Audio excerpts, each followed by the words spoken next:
Assalamualaikum warahmatullahi wabarakatuh. Selamat pagi anak-anak. Kali ini kita akan melanjutkan pembelajaran IPA ke subbab selanjutnya setelah kita mempelajari komponen-komponen di dalam ekosistem. Selanjutnya kita akan mempelajari tentang satuan ekosistem dan pengaruh ekosistem terhadap dinamika populasi. Nah, kalian bisa membuka LKS halaman 16 dan 17. Di situ ada satuan ekosistem. Nah, di suatu ekosistem ini pasti ada satuan organisasi kehidupan dalam ekosistem. Nah, di situ terdiri dari 6 bagian. Yang pertama yaitu ada individu. Nah, individu adalah makhluk hidup tunggal atau seekor sapi contohnya, terus seekor semut, terus seekor ular, itu namanya individu. Jadi makhluk tunggal, makhluk hidup yang tunggal. Nanti kalian bisa cari contoh lainnya. Misalkan ada seekor beruang, itu individu. Nah, selanjutnya yang kedua itu ada populasi. Nah, populasi ini yaitu sekelompok makhluk hidup yang sejenis dan mendiami tempat yang sama dalam kurun waktu yang sama. Contohnya kalau di gambar ini ada populasi sapi di peternakan sapi. Jadi, dari gambar ini kita bisa lihat ada beberapa ekor sapi yang terdapat di tempat yang sama, yaitu peternakan sapi dan dalam waktu yang sama. Itulah, ini namanya populasi sapi. Contoh yang lain ada populasi semut, ada populasi beruang, seperti itu. Jadi, populasi ini sekelompok makhluk hidup yang sejenis dan mendiami tempat yang sama dalam waktu yang sama. Selanjutnya ini ada komunitas, yaitu kumpulan dari populasi-populasi yang berbeda dan hidup bersama di suatu tempat tertentu. Nah, kalau lihat di gambar ini, memang tidak terlalu jelas, nanti kalian bisa cari contoh gambar yang lain. Nah, di sini ada populasi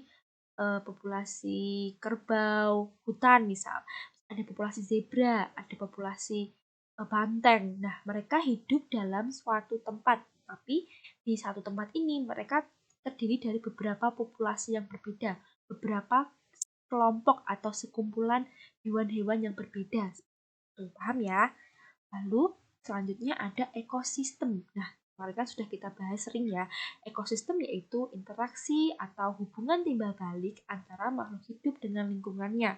Contohnya ada ekosistem air laut. Nah, di sini kalau digambarkan nanti ada ini ikan bendera, terus ada ikan apa lagi, ada terumbu karang. Nah, mereka saling berinteraksi sehingga membentuk suatu ekosistem air laut seperti itu. Jadi, ini tidak hanya ada ikan badut dan ikan yang lainnya, tapi ada ikan-ikan yang lainnya yang tidak terlihat. Lanjut. Nah, setelah itu ada bioma. Nah, bioma ini merupakan kumpulan dari ekosistem-ekosistem yang terbentuk karena perbedaan letak geografis dan astronomis. Nah, contohnya ada tundra, ada taiga, ada padang rumput, ada hutan gugur, ada hutan hujan tropis, dan ada gurun. Nanti kalian bisa cari apa itu taiga, tundra, dan yang lainnya. Nanti kalian bisa browsing di internet seperti itu. Ya, kalian tahu ada contoh-contoh dari bioma. Ada bioma gurun pasir, ada bioma padang rumput, dan yang lain seperti itu ya. Selanjutnya ada biosfer. Ada biosfer. Nah, biosfer ini adalah kumpulan dari semua ekosistem yang terdapat di permukaan bumi. Nah, kalau dari gambar kan kita bisa lihat ini ada ekosistem hutan, ada ekosistem air tawar mungkin. Terus ini ada mungkin nanti di sekitar sini ada ekosistem sungai, terus nanti muaranya ada ekosistem laut. Nah, jadi kumpulan dari beberapa ekosistem ini akan membentuk suatu biosfer. Nah, kalau kita bisa gambarkan itu, nah ini dari individu, ini yang paling kecil. Nah, itu terus ada populasi. Nah individu di dalam populasi ini ada individu. Nah, terus kumpulan dari beberapa populasi ini akan membentuk komunitas. Nah, kalau kita lihat kan di gambar ada ini digambarkan dalam skema ya. Jadi ini ada kumpulan dari kanguru, ada kumpulan dari burung hantu, terus kera, ada rusa. Nah, ini membentuk suatu komunitas. Nah, di dalam komunitas ini terdapat individu dan populasi. Nah, setelah itu ada kumpulan dari beberapa komunitas ini membentuk suatu ekosistem. Ekosistem ini juga di dalamnya terdapat komunitas-komunitas, populasi-populasi, dan individu. Lalu kumpulan dari ekosistem ini itu membentuk bioma.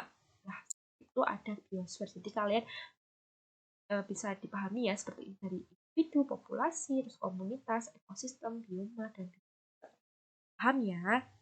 Nah, kita lanjutkan. Nah, ada gambar kuda Nil. Kalian pernah melihat kuda Nil secara langsung belum?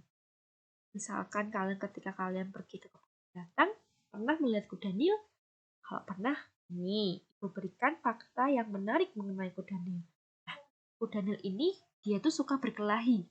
Tapi kalian tidak usah melerainya karena itu memang seleksi alam yang merupakan proses adaptasi hewan dengan keadaan alam. Jadi proses penyesuaian seperti itu. Jadi kuda Nil suka berkelahi. Nah, kuda Nil jantan ini berkelahi dengan kuda Nil jantan lainnya untuk memperebutkan wilayah sungai. Lalu kuda Nil yang menang akan dianggap sebagai kuda Nil terkuat di wilayah tersebut. Sedangkan kuda Nil yang kalah akan terluka parah lalu mati. Perkelahian ini itu disebut sebagai interaksi kompetisi. Nah, nanti kalian akan belajar di subbab selanjutnya apa itu kompetisi yang mengakibatkan perubahan pada jumlah populasi. Nah, populasi tadi kan ada kumpulan dari individu-individu di suatu tempat. Nah, karena kuda ini yang kalah tadi mati, kita jadi kehilangan satu kuda Nil dan populasi kudanya jadi berkurang deh. Nah, dari cerita tadi, jadi dari fakta mengenai kuda Nil jantan yang berkelahi, lalu yang kalah itu dan mengurangi populasi itu, nah perubahan ini biasa disebut dengan dinamika populasi. Nah, kalian bisa buka di halaman 17 tentang dinamika populasi. Nah, dinamika populasi yaitu perubahan jumlah populasi di suatu daerah. Nah, perubahan jumlah populasi tidak harus selalu berkurang, tapi bisa juga meningkat, tergantung faktor yang mempengaruhinya. Nah, jadi tadi kan kalau yang tadi dari kasus yang udah tadi kan ada yang mati terus berkurang. Nah, mungkin nanti setelah ada penambahan itu contohnya ketika hewan itu bunting. Jadi bunting terus melahirkan. Nah, melahirkan itu kan menambah jumlah populasi dari hewan tersebut. Nah, seperti itu. Nah, interaksi kompetisi kuda Nil tadi merupakan salah satu faktor yang menyebabkan adanya dinamika populasi yang menurun. Nah, tadi itu salah satu contohnya. Nah, ini ada beberapa faktor yang mempengaruhi dari dinamika populasi ini dipengaruhi oleh faktor abiotik dan biotik. Nah, faktor abiotik ini bisa dari perubahan iklim, ketersediaan sumber daya alam atau unsur hara, lalu ada bencana alam. Lalu untuk faktor biotiknya itu ada interaksi berupa kompetisi ataupun predasi. Nah, nanti kalian bisa pelajari kompetisi, predasi, dan yang lain nanti di subbab yang selanjutnya. Nah, selain kompetisi, faktor biotik yang mempengaruhi dinamika populasi yaitu interaksi predasi. Contohnya yaitu meningkatnya populasi tikus sawah akibat perburuan burung elang yang dilakukan oleh manusia. Nah, kalau kalian ini gampangnya gini, ketika populasi tikusnya itu meningkat karena burung elangnya berkurang, jadi yang memakan itu berkurang karena burung elangnya diburu oleh manusia, jadi tikusnya tidak ada yang memakan sehingga tikusnya itu bertambah banyak seperti itu. Sedangkan burung elangnya itu berkurang karena diburu oleh manusia.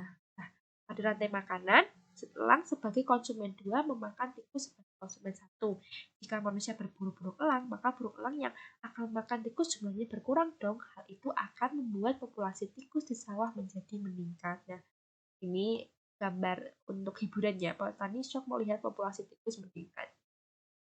Itu.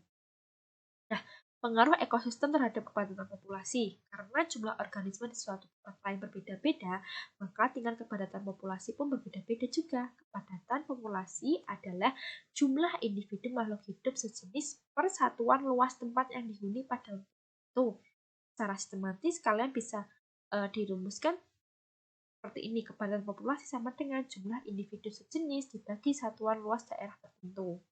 Nah, ini sebagai tambahan pengetahuan. Nah, kepadatan populasi suatu jenis makhluk hidup di suatu daerah dapat mengalami perubahan dari waktu ke waktu. Nah, kepadatan populasi ini kan tidak stagnan, pasti ada perubahan karena ada penambahan makhluk hidup atau ada pengurangan makhluk hidup seperti yang tadi sudah dijelaskan. Jadi kan kalau yang tadi dari kudanil ini kan populasinya berkurang karena ada yang mati. Nah, misalkan nanti juga ada penambahan ketika ada yang mungkin hewan itu ada yang berpindah dan hewan yang sama jenisnya berpindah dari satu tempat ke tempat ini. Kalau tidak ada kelahiran atau ada penambahan hewan karena ada itu tadi kelahiran tadi seperti itu. Nah, perubahan jumlah populasi di suatu daerah dari waktu ke waktu disebut dengan dinamika populasi. Nah, faktor lain yang dapat mempengaruhi kepadatan populasi antara lain yang pertama ada kelahiran atau natalitas. Jadi kalau misalkan kelahiran ini berarti kan bertambah ya karena dia ada individu baru yang lahir. Yang kedua ada kematian atau mortalitas. Nah, kalau ini berarti kalau ada kematian berarti hewannya berkurang. Jadi ini adalah pengurangan. Terus ada kedatangan individu baru atau migrasi. Nah, ini kalau kedatangan individu baru berarti kan ada penambahan. Contoh lainnya itu ketika ini misal ada tetangga baru nih di sebelah rumahmu. Ada tetangga baru dari luar kota atau mungkin dari luar negeri. Pindah ke samping rumahmu. Berarti kan ada penambahan orang di RT atau RW setempat itu. Ini paham ya? Jadi kedatangan individu baru seperti itu penambahannya. Lalu ada kepergian individu ke tempat lain atau emigrasi. Nah, ini contohnya ketika ada tetanggamu itu pindah ke luar kota atau pindah ke luar negeri. Jadi kan lingkunganmu berkurang satu tangga seperti itu. Nah, itu dia pembelajaran mengenai satuan ekosistem dan pengaruh ekosistem terhadap dinamika populasi. Nanti kita akan lanjutkan subbab berikutnya ya. Sekian pembelajaran ini. Terlebihnya mohon maaf. Wassalamualaikum warahmatullahi wabarakatuh.